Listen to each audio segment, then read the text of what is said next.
Class Boys Radio, welcome back. Had to get everything set up for our special guest call-in tonight. It's Marquetta Dickens, new head coach of William Peace University here in Raleigh. Let me give you a chance to introduce yourself to our listeners. My name is Marquetta Dickens. I go by Q. Quetta, depends on how you know me. But I'm from Princeville, North Carolina. I play basketball at Tarboro High. I was a 4-year starter at North Carolina State. And my first head coaching job was actually at JUCO at the Community College of Philadelphia, where I actually was living before all of this happened. And then I got my first NCAA head coaching job at the College of St. Elizabeth in Morristown, New Jersey. So I was there for 3 years. And then I just got the William Peace job this year, so actually pretty cool. Talk about Coach Yao. For me, I guess one of the reasons why I went with Coach Yao, I think it starts with my foundation I know it starts with my foundation at home and just how I've been raised. And, you know, you're from the Ville. Like, we have always been taught to be humble. We get it out the mud. We just work hard. We just, you know what I mean? We blue-collar people. Right. You know, that's just how we were raised. And so it was something I connected to with Coach Yao. My family did. Coach Strong, who was the first person that, you know, she took me to summer camps. And that's how I ended up really getting to know Coach Yao. Something that she saw with Coach Yao, and it was a connection there from foundation-wise. Right. I'm like, this is where I'm supposed to be. And I knew it. I'm pretty spiritual, even though I didn't know what it was at that time. Looking back at my life, I know when I know. And my intuition is extremely high. And I rely on it more intentionally now than I did as a kid. But it was just something that I just knew. Right. And so going there and just listening to her and being a part of her program and the Yaoisms are really, she just utilized anything that we did with basketball, on the court, off the court, she had a saying for it. Everything. A way for us to for everything, a way for us to remember. You know, and so, and I literally still remember this stuff to this day. And I use it. I tell my players. I actually tell my friends. I'm somebody where I love to learn. Like, if you teach me something, you sit down, you teach me something, like, I have a brain of, like, an engineer, so I'm always picking things apart, very analytical. The first time I knew I was good was rec league. I was the only girl in the league the first year. Then there was one other girl, then another girl came, so I think they're Mary Beth and Barbara Chisholm. It was 3 of us total by the time I finished rec league. And then once I went to camp, I think it was once I went to camp, and I was still killing, I think at that point I realized that I had a gift. So I Googled you, and, you know, some people say Google me. Candy told you that. I saw a lot of pictures of you and Coach Yao.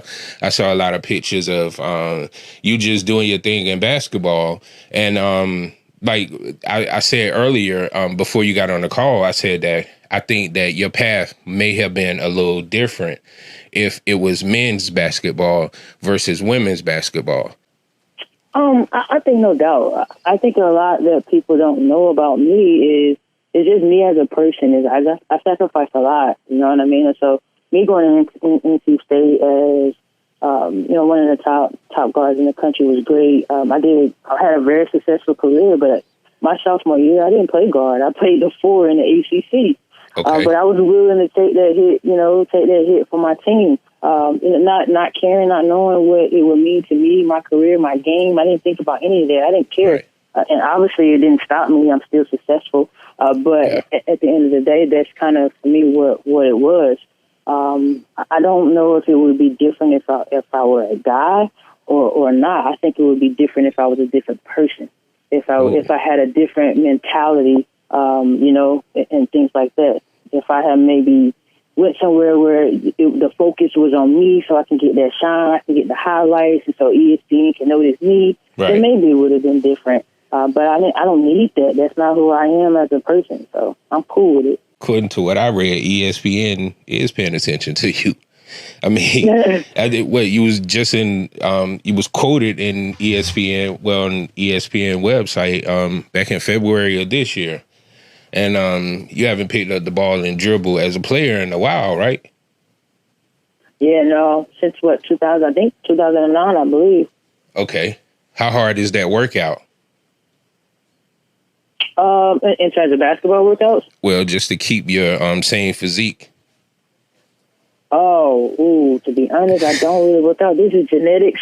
Okay. This is genetics, and I do eat a lot healthier than I used to.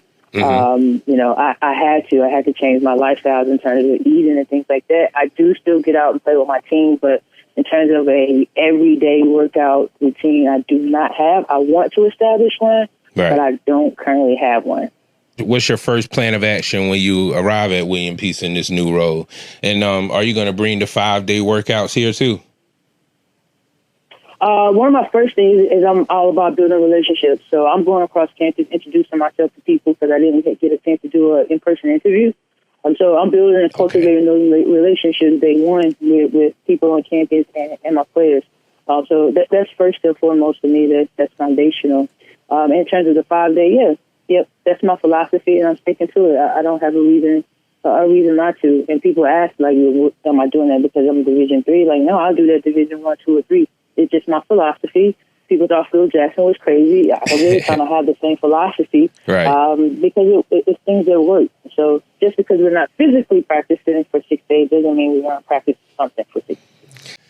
Yep. Well, so any shout-outs you want to give, any thanks you want to give? I gotta shout out my crew, my LTD, because I know y'all listening. I love y'all. Thank y'all for y'all support and everything, man. We've been rocking since middle school. That's crazy. My mom, my family, and especially my family, because I don't need, to be honest, I don't need anything or anybody else without them. Right. This is really my foundation. Is my family. That includes my beautiful wife. And so, I just want to thank everybody who has my back, who just really genuinely sends me love. If I haven't gotten to you on social media yet, I promise you I will at some point in some time. But just thank y'all. And seriously though, like you said, like if you're somebody from Princeville who has some type of status or whatever, you feel successful and you want to come back and get to your community, like let's link, man. It's going to take a co-op. It's going to take multiple of us to come back and rebuild our community the way that it needs to be built. So this is kind of my personal shout out to everybody from Princeville. You have any ties to Princeville, any ties to anything like that, that's going to come on back.